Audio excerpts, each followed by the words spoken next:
Hi guys, in this video I will show you how to remove the background of picture in PowerPoint. What you need to do. But before that, if you find this video is helpful, please subscribe to my channel and give a like. Okay, how to remove the background of picture in PowerPoint.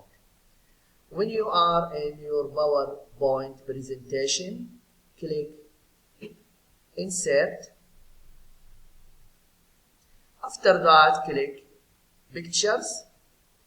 Now we will add the picture that we will remove the background.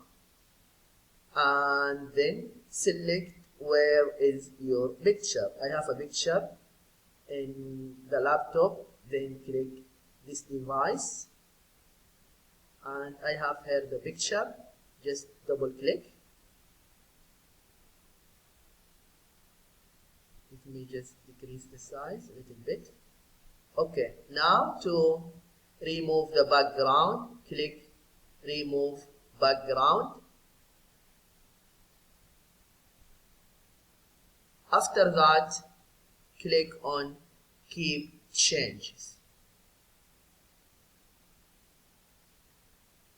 Yeah, you can see now the background has removed it. Then just you can move it, you can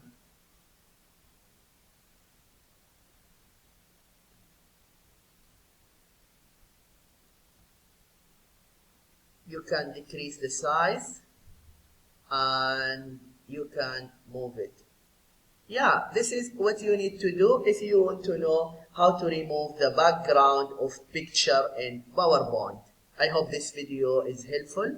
Thank you for watching and see you in the next video.